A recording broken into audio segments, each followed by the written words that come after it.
Welcome to the Explainer. Okay, let's talk about a problem we see every single day, especially online.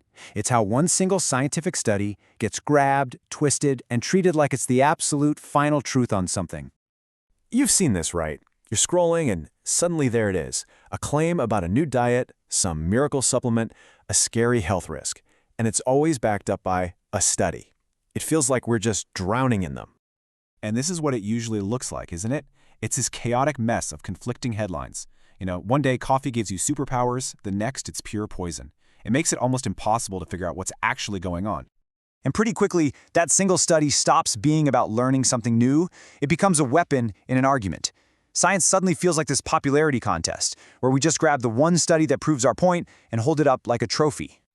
But here's the thing. That's not how science works. Not even close. So we need a better way to think about this. We need a kind of mental toolkit to help us cut through all that noise. All right, so the first tool in our kit is built on one simple, powerful idea. Not all scientific evidence is created equal. There's a hierarchy. Think of it like a ladder. Right at the very top, the strongest stuff, you have systematic reviews and meta-analysis. That's where experts gather all the best studies on a topic. A step down, you've got powerful randomized controlled trials. Then come observational studies, and way down at the bottom, you've got anecdotes and expert opinions, the weakest evidence of all. And this quote just nails it. A tiny study with 10 people, that's way down at the bottom of the evidence ladder. It might be an interesting little hint, but it proves absolutely nothing. And yet, these are the studies that just explode online because, they sound good. So this is your first question. The moment you see a headline, you got to ask, where does this study fit on that hierarchy? Is it a massive review of all the evidence, or is it 10 people drinking tea? The answer tells you how seriously to take it. Okay, next step. Let's say you find a study that's actually pretty well designed. It's high up on that ladder. We're still not done. Now we have to ask a second super important question. Who were they even studying? And this, right here, shows the problem perfectly. If you do a study on a small group of college kids in one country, you can't just assume those results are going to work for everybody, everywhere else in the world. It just doesn't work that way. I love this quote. It's so simple and so true. People are different. Our diets are different. Our environments are different. We have to be really careful about taking findings from one group and applying them to everyone. And on top of that, you got to put on your detective hat for a minute. How many people were in the study? Who paid for it? Does the company funding the study have a reason to want a certain result? Good science is honest about its own limits. This brings us to what might be the single most important idea in this whole explainer. A single study is never, ever the final word. The real truth in science comes from the pattern that forms when you look at dozens of studies together. Think of it this way. One study is just a single dot. It's one little point of light in the darkness. You can't see the whole picture from one dot.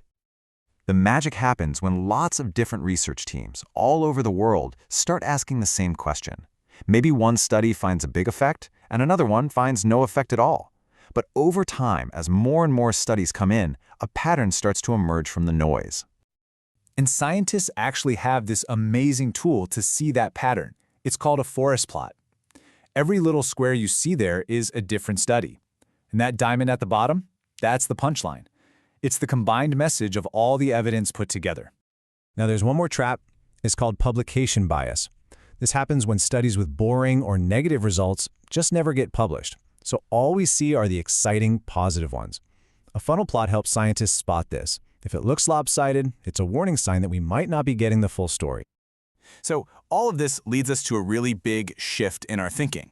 It's about changing our whole perspective on what a single study is actually for. Because let's be real, when we cherry-pick the one study that perfectly agrees with what we already believe, while ignoring a mountain of research that says the opposite, that isn't learning. That's just making noise. That's building an echo chamber. And here's the beautiful secret about how science actually works. Its greatest strength isn't being certain, it's humility. It's a process that is designed to question itself, to test itself, and to correct itself when it's wrong. Progress comes from admitting what you don't know. So where does that leave us? Before you share that article, before you forward that headline, there is one simple question you can ask.